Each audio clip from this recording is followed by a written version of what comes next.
tarde, meu nome é Paula Campos Santos.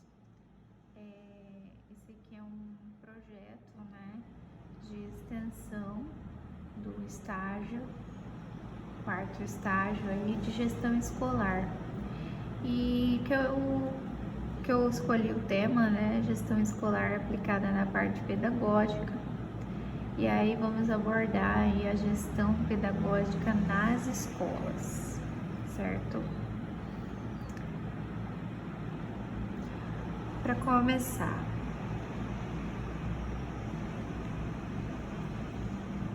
peraí que eu não consegui aqui. Primeiramente, vamos falar sobre os objetivos de uma gestão escolar de qualidade. Quais seriam esses objetivos? Os objetivos é construir um projeto coerente, né, primeiramente, com a realidade escolar daquela determinada escola, abrindo espaço para diferentes opiniões e assim construir uma proposta coerente com as necessidades escolares. Por exemplo, aqui que eu poderia dar, né, aqui em minha cidade, Corumá, Mato Grosso do Sul, nós temos uma escola, né, que é muito conhecida, que é a Escola Tenir. Ela é uma escola particular, né, não entrando nem no mérito das escolas públicas aqui na minha cidade. Para que se tenha um objetivo, né, de um projeto, eles têm que ver a realidade daquela escola. E aí, como que a gente vai para o próximo passo? O objetivo também, né, por exemplo, dando exemplo dessa escola, continuando, é de conseguir informar as funções educativas, né, que ela vai exercer durante o ano letivo. Precisa também compreender o papel da escola na construção social, que é muito importante, né, para os alunos, até para manter também o foco, né, e os alunos, né, também saberem se inserir numa vida social. Os assuntos socioeconômicos e políticos também. E outros objetivos também, né, de uma gestão escolar de qualidade é identificar os resultados almejados com a efetivação do projeto dentro do prazo previsto, porque todo projeto, toda gestão, ela tem que ter prazos. Nossa vida, ela funciona com prazos, né? Metas, né? Então, o projeto de gestão escolar não seria diferente também, correto? O que eu posso também dizer aí para finalizar, né? Um dos objetivos é construir o projeto pedagógico da instituição, né, educacional, a fim de organizar a reflexão e a participação, além de viabilizar a execução do projeto. Por quê? Precisa ser executado, não ficar só no papel, né? Um projeto de gestão escolar, um projeto pedagógico, ele tem que ser organizado, né? Ter essa reflexão e botar na prática, né? Esse é o nosso dia a dia, é esse. E como podemos ver também, né, muitas vezes esse convívio, né, de relação de gestores, na parte de coordenação com os professores em si, né, sempre há muito conflito, sempre tem uns que têm outra opinião do que deve ser feito, então é legal sempre também respeitar a opinião, ver se é legal aplicar, né, pois sempre uma boa ideia, uma boa implementação, né, é sempre bem-vinda nessas horas de uma construção aí, de uma proposta coerente, né, que veja as necessidades da escola, né, num contexto bem inteiro assim, né. E passando aí para outra parte,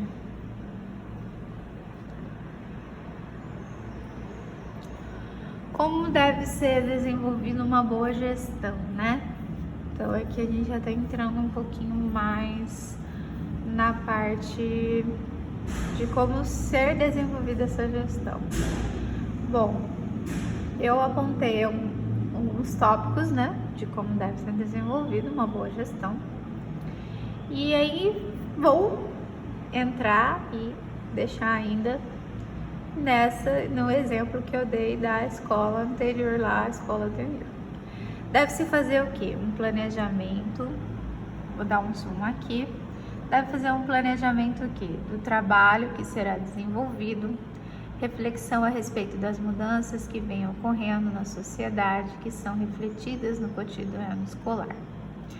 Bom, o que falar do primeiro e do segundo tópico? Deve-se fazer o planejamento do trabalho que será desenvolvido. Para se fazer um projeto, tem que ter um planejamento.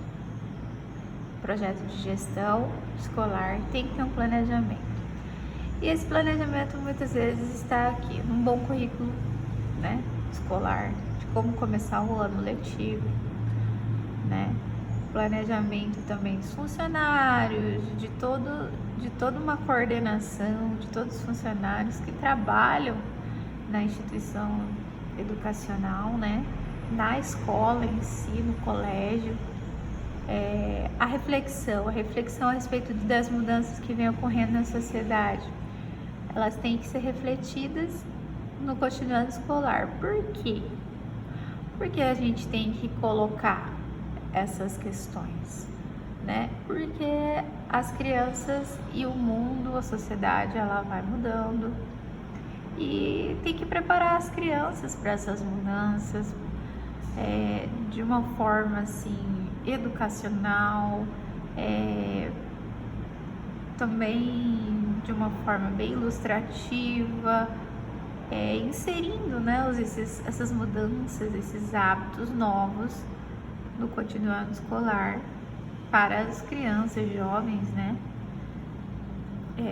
O trabalho também, trabalho articulado que dê uma continuidade ao projeto político-pedagógico através do quê? Da consciência dos docentes na atuação em sala de aula. Esse trabalho que dá continuidade ao projeto político-pedagógico, ele tem que ser como? Principalmente um projeto que venha atingir e ser colocado na prática em sala de aula, né? Pelos professores.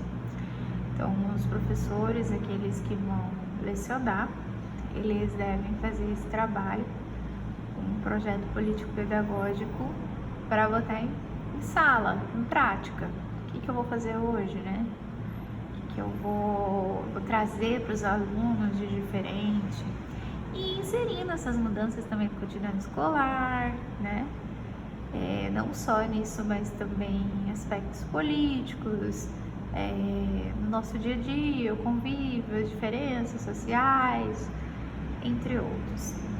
Vamos para outro tópico. Definir os meios de comunicação a fim de criar confiança entre docentes e discentes.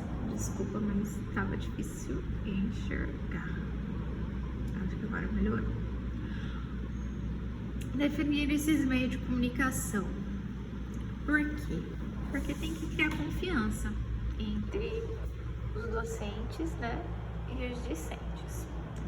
O projeto pedagógico, ele deve ser aceito de forma coletiva pelos professores para que todos tenham os mesmos objetivos passados aos discentes. Então, esse projeto, ele deve ser aceito, tipo assim, a maioria, né? Os professores têm que estar cientes para que todos tenham o quê? O mesmo objetivo a ser passado para os alunos, né? E na identificação, aí agora ele vai para outros tópicos, né? Além do projeto, ele vai na identificação, que é título, nome da instituição, né? Tem que colocar o setor, isso daí já é uma boa gestão. Então, para você colocou tudo isso, fez todo esse projeto, depois tem que identificar, né? A duração também desse projeto, qual é o período de 6 meses, é 1 ano, de 12 meses, não, vai ser só 3 meses, entendeu? Então assim, tem que ser especificado, tem que colocar os responsáveis também sobre essa boa gestão, né? Na justificativa, o que tem que ser inserido? Deve descrever as situações que precisam ser o que? Melhoradas ou transformadas por metas, especificar também cada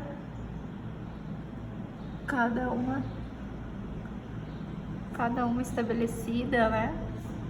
Aí aqui ao lado passa a outra parte, identificar o plano global da instituição, projeto político-pedagógico, né? As demandas dos docentes, discentes e da comunidade escolar. Aí o próximo tópico ele já fala aí sobre as referências teóricas, né? Referir os fundamentos teóricos que alimentam o projeto proposto. Então, toda boa gestão ela também tem que ter referências teóricas, né? Porque senão não tem embasamento, não tem fundamento, não tem como você começar um bom projeto, uma boa gestão pedagógica. Nessa parte de identificar aí que eu falei antes, né? O plano, as demandas elas devem ser bem claras, né? A serem feitas aí pelos docentes, discentes e pela comunidade escolar como um todo. No desenvolvimento, nós vamos agora para outro tópico, a identificação das etapas, Na identificação das etapas, o que tem que ser feito? Considerar a necessidade da formação dos docentes e apresentar a discussão entre gestores, docentes e demais funcionários para fazer a mudança necessária. Então, assim, primeiro tem que identificar, né, quem são e apresentar essa discussão entre todos os demais funcionários, gestores e os docentes, do que deve ser mudado, do que deve permanecer, né, durante aquele ano letivo, durante todo o procedimento de gestão, né, de uma escola, de um colégio, de uma instituição educacional. No desenvolvimento, vamos para o próximo tópico. No desenvolvimento, considerar o quê? A disponibilidade de recursos disponíveis, né? Então, aí o desenvolvimento tem que ver, temos recursos para fazer o que a gente quer fazer? Vamos dar um exemplo aí, a gente quer fazer uma gincana na escola, levando, tipo assim, os alunos de educação infantil aí, pré-3, né, alfabetização, até a 4ª série, um exemplo, né? Então, vai dar para fazer essa gincana, vai dar para fazer uma feira de ciências, quais recursos temos, o que a gente precisa para que isso ocorra, para que isso aconteça, recursos também na parte da infraestrutura, né, da instituição também, não falando só do ensino, do que vai ser aplicado, né, no currículo escolar, mas também enfatizando e dando ênfase aí também a todo um custo que tem, né, a ser feito, né, para que as crianças, toda a comunidade escolar tenha um conforto, né, necessário para estar aprendendo, e tendo esses recursos fica mais fácil. Cronograma: informar o tempo que será disponibilizado para a execução do projeto. Bom, esse cronograma ele vai informar o tempo, né? E como ele vai ser executado, como ele será feito, como vai ser dado início para que ele seja Realmente aí, desculpem, mas adormeceu a tela. Perdão, continuando. Então, informar aí o tempo necessário para que seja executado. Ó, nós temos aí 30 dias, por exemplo, né, para que seja executado esse projeto, seja feito todo esse cronograma e colocado em prática, né? Os custos, então, isso é muito importante, né? Eu já estava meio que falando isso nos recursos ali, porque para você ter recurso, você tem que também às vezes gastar, né? Não necessariamente, mas muitas vezes sim, tem que investir, não é mesmo? Não seria gastar, mas seria investir. Custos, escrever os custos que serão necessários para a execução desse projeto também é muito importante, porque tem que ver se está ao alcance da instituição educacional, se está ao alcance desse colégio, dessa escola de ensino, né? A avaliação. Bom, a avaliação ela é fundamental, porque ela é referente ao acompanhamento da execução do projeto e ela também vai avaliar os resultados, né, desse projeto. Vamos passar aqui rapidinho. Próximo tópico, né? Estamos aqui então, depois de toda essa etapa, né, no desenvolvimento de uma boa gestão. O que se esperar de uma boa gestão são os resultados, né? Resultados esperados de uma boa gestão escolar aí na área pedagógica. A gente pode esperar de uma boa gestão aí descobrir se todas as habilidades pretendidas no currículo estão sendo desenvolvidas, como eu falei anteriormente, né? Se essas habilidades que foi colocado no papel, no projeto, no currículo escolar, está sendo feito, está sendo desenvolvido, né, nas classes, na sala de aula. Outro resultado também esperado, entender se a metodologia da escola ela é eficaz. Tipo assim, ver se o aluno está aprendendo, se aquela sala de aula determinado docente está exercendo, né, o que foi colocado no currículo e apresentado, né, diante do projeto, primeiramente, né, de antemão, se ele está sendo eficaz pelas notas, pelo desenvolvimento também, não só hoje em dia, digamos que é pelas notas, né, que o aluno está compreendendo, está entendendo, mas também avaliar pelas notas, pelas tarefas, pela coordenação motora que o aluno tem, pelo raciocínio rápido. Muitas vezes também o professor docente ele tem que perceber, sempre tem um aluno que ele não entende tão rápido quanto o outro, né? Um sempre tem mais dificuldades que outros, então a metodologia eficaz, né, na escola, ela reflete nisso também, tá? Comparar as diferenças de desempenho entre as turmas, claro. Isso é importante, como eu falei, o primeiro ali, né, entender a metodologia da escola eficaz, e o segundo acompanha esse outro tópico. Por quê? Porque pensa comigo, comparar as diferenças de desempenho entre as turmas. Se uma turma está melhor que a outra, algo eu estou fazendo errado. Será necessariamente? Depende. Depende de que tipos de aluno eu tenho, que comportamento eles têm.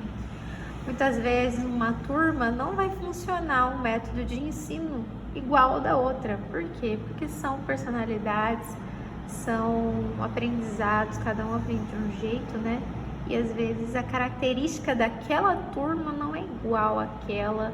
Também, às vezes, o ritmo dela de aprendizado não é o mesmo, então tem que realmente reorganizar e recolocar novas ideias, novas habilidades, novos conteúdos a serem, como que eu posso dizer, serem inseridos, né, para um bom desempenho, tá bom?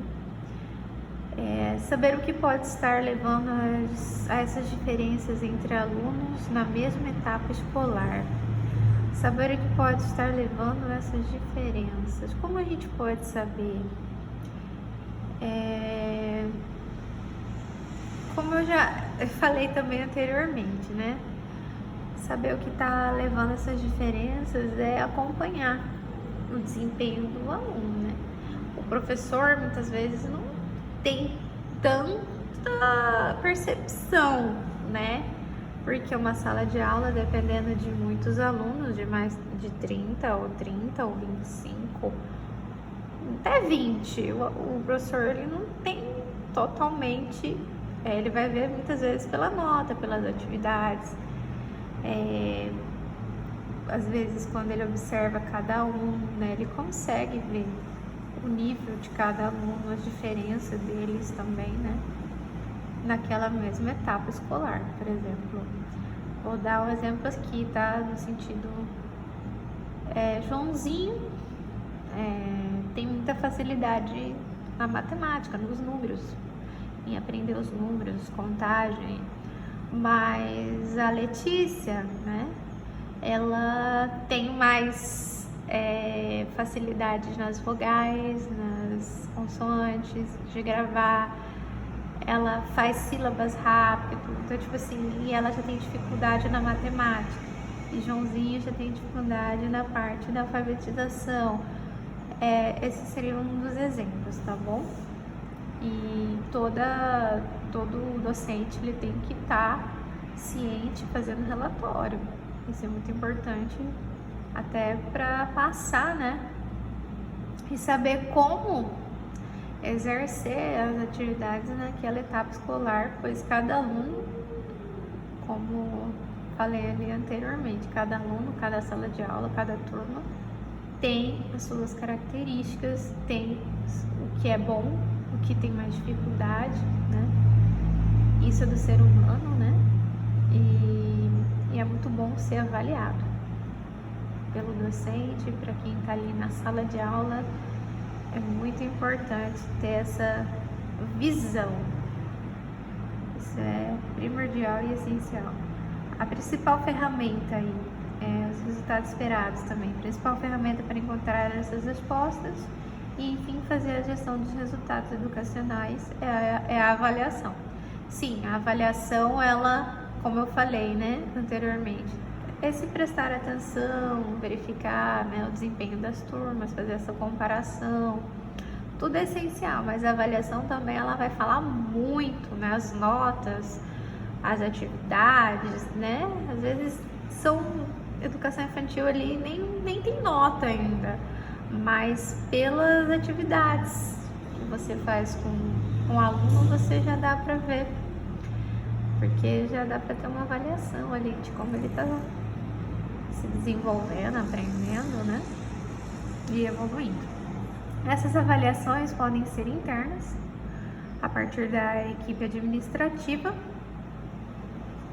e dos alunos, ou externas, a partir dos órgãos competentes. Elas também podem ser formais, como provas e projetos, ou informais, como reuniões e conversas, né?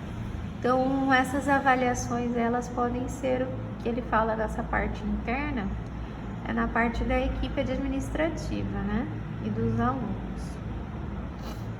Então, assim, a equipe administrativa, né, de como vai fazer essas avaliações, né, ver os alunos que têm mais dificuldade também. As externas é a partir dos órgãos competentes mesmo, que vai verificar, né. Um exemplo aí, quando essa é feita assim, sempre tem um órgão para fiscalizar, seria o exato, né? Elas também podem ser formais, né? Como provas, projetos, como eu falei ali.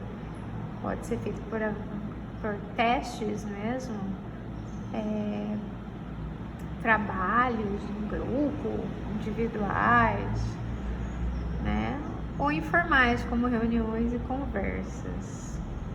Sim, as conversas numa gestão, reuniões, elas são importantes, porque ali também ele vai apontar as observações, né? O que deve ser melhorado nas avaliações, o que tem que melhorar, o que tem que aplicar, o que está faltando para o aluno melhorar, né? Então, com uma boa gestão, a gente vai longe numa escola, você tem um resultado promissor tanto na educação, dando a confiança principalmente aos pais que colocam os seus alunos nessa, né, depositam a confiança nesses profissionais da educação, né, como uma chave aí muito interessante de estar dando aquela ênfase, né, e um bom resultado aí. O que eu poderia falar mais aqui que eu não falei?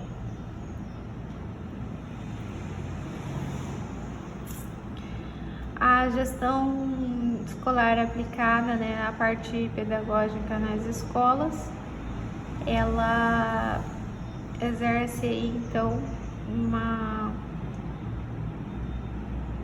um ponto aí muito importante, né?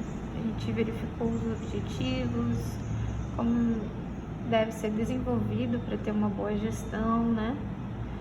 E, por fim, os resultados esperados de uma boa gestão escolar aí.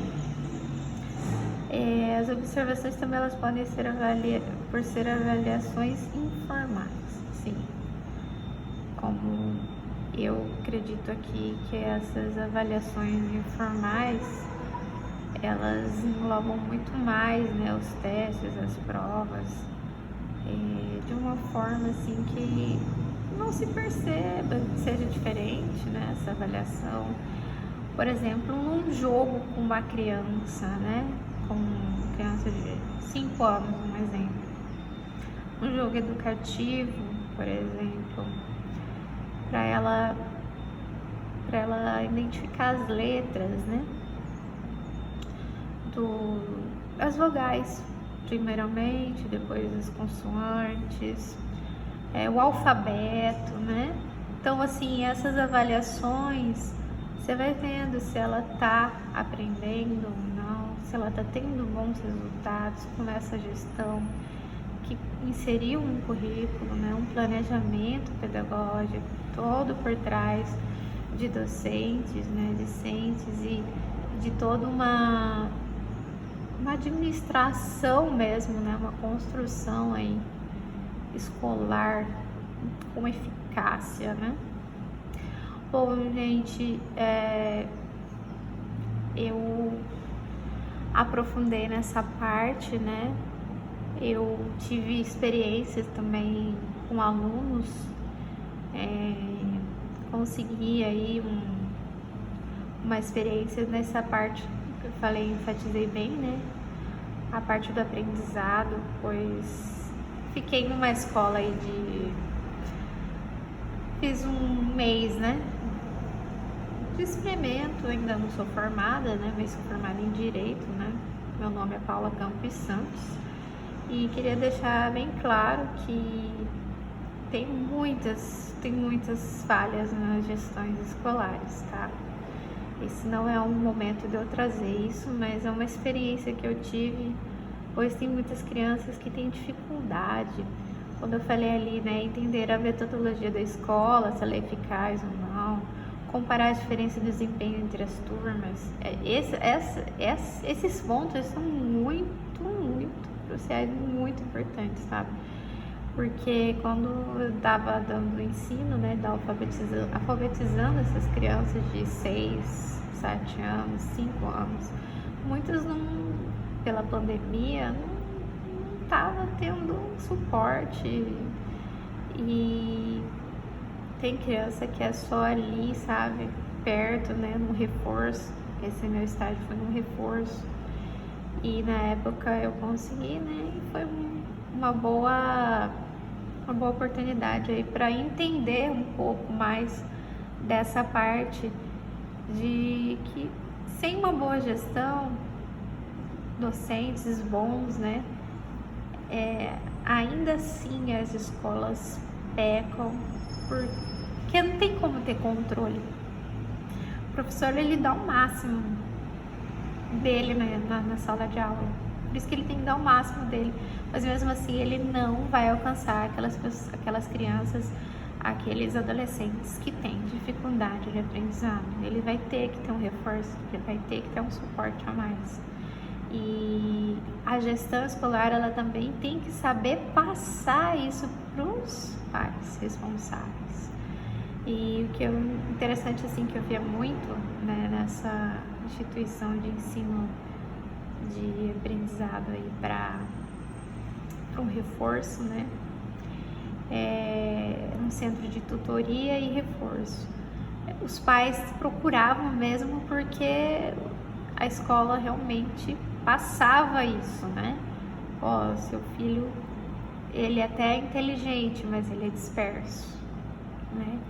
Ele entende tudo, mas tem preguiça, né? Então, às vezes, hoje em dia os pais também não têm aquele apoio de estar também dando, né?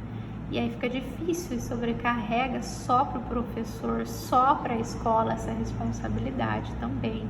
Então isso é muito importante, sempre passar, né? E ter, toda a gestão ter essa consciência também, né? Que eles não vão fazer milagre, que nenhuma escola, que nenhuma instituição de ensino vai fazer milagres, mas eles podem sim fazer o máximo para que aquele aluno seja assim, tenha uma boa formação, tenha um bom futuro, né? Uma boa carreira. Bom, minha apresentação é essa. Eu espero que tenham entendido, que tenha ficado bem claro, nítido, e eu me despeço, tá? Eu despeço nessa tarde. Fiquem com Deus todos. Obrigada.